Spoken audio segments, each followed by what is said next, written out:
Hello everyone. So even as I make this video, I feel hypocritical because like many of you, the elections have left a sour taste in my mouth. But I think that I come from a perspective of age and experience.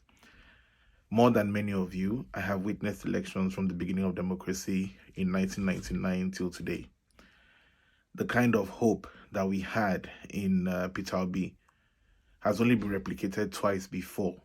And that was in 1999 when Obasanjo became president, the very first democratic president after the military era.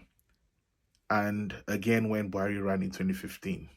Now, the reason for Obasanjo's one was very simple. We had come from years of military rule. We didn't think it was possible. We thought that they had something up their sleeves and that they were not going to really allow democracy to thrive. So it was all of us putting our heads on the line. And so when it worked out, you can imagine the celebration and the hope. When Buhari came in 2015, we also had this level of hope. At that time, the PDP didn't make any qualms about trying to make the system better. We had operated an electoral system that we had all as Nigerians agreed that was flawed, and they made no qualms about it. It's almost like we are where we are, so we're going to just live with it. Because of that, we already anticipated that the incumbent would win. That mentality alone had braced us. If Buhari had lost that election, well, another time again, PDP has shown that they actually are manipulating. The reason why this hurts particularly more is because the APC pretends like they actually care about the system. They pretended over the years that they were actually doing something to improve the system.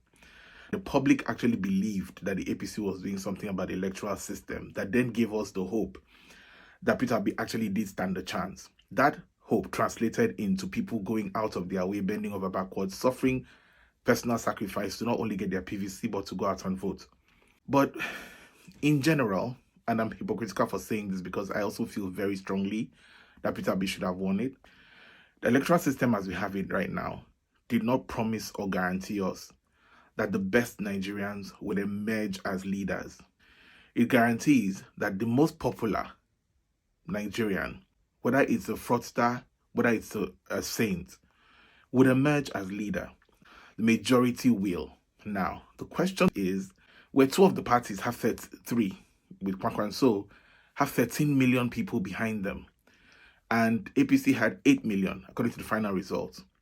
You can understand why 13 million people would feel that 8 million, the one person that 8 million people voted for, cannot be the majority will for the country. But don't forget that you spread your votes. So 6 million here, 6 million here, 1 million here. That means that you have given way for the less popular person to lead. Part of the problems that we're having is that the electoral system that we have, we do not seem to like it.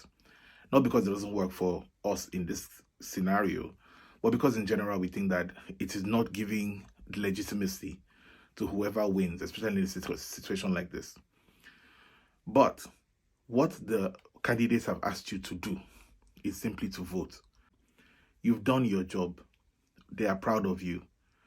At great sacrifice to yourself, you have secured a mandate. To defend that mandate, that is not for you to do. So let us bury all this talk about chaos. The system is set up in the way it is. You play with the system, you lose with that system, you go to court. Now, whether or not the court will be independent is left to be seen. From what we know, I'm make bold to say that the Supreme Court usually is where you would find the highest level of justice, where they will look at all the facts, etc., etc. So yes, there is hope. But that's left to be seen. Whether openly and publicly, everyone will see that justice has been done. Because sometimes justice can be done, but everyone just looking at the way it's been carried out still feels some kind of way about it. I'm hoping that the judicial system stands up to this challenge and proves to people that it can act independently. INEC, on its own, has questions to answer. A lot of questions. Whether or not the APC will have the courage to actually hold INEC to task and say, how did this go so wrong? If we were going to do it wrong, we should have just done it wrong all the way. If we were going to do it right, then why did we get to this point where we're half and half? On election day, the machines are not working, the server is down, everything is upside down, and then there's now room for questions about manipulation. How did we get here? Why did we invest this much money? But all of this comes from the time when citizens begin to see themselves as owning the government that runs them. You pay the tax, you own the government. Until you begin to see it that way, you're not going to ask for accountability. It's going to be their problem. You're going to vote and tear up your PVC because you didn't win, and you move on and detach from the system and the process, thereby leaving it for the unsavory people that we complain about every day, the touts and the riggers and the manipulators. That's not, I think, the way to move forward. Having said that, you're within your rights to be upset. You're within your rights to be angry with the system. You're well within your rights to have believed in the hope. There's nothing wrong with it. It's what as human beings we strive for, and it is born out of love for your country. If you didn't care about Nigeria and whether Nigeria does well or not, you wouldn't have gone through all that stress to try and secure a better future for the country. So don't let anybody mock you for your choices. Don't feel bad for making those choices. That is all you were asked to do, and you did it bravely and you did it well. And history will remember you for that. As to your friends who voted for APC, considering where APC has brought us till today, I totally understand why you want to dissociate yourselves from people like that, because politics usually shows us our inner selves. It's very good to be friends when we all align on surface things and we all laugh at celebrities and laugh at things that we commonly find interesting. When it comes to the depth of our heart, the values that we hold dear, it becomes exposed during politics. Who we choose to support shows everyone what our real values are.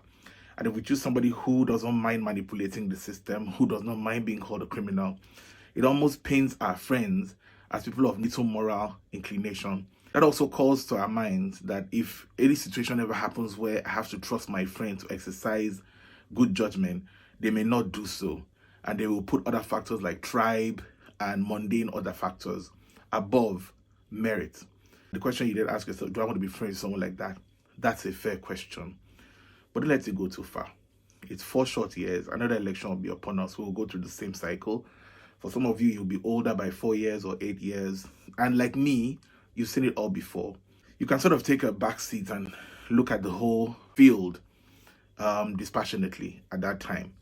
But even if you're still vested and interested, just learn the lessons from this one. Don't get too carried away or emotionally attached.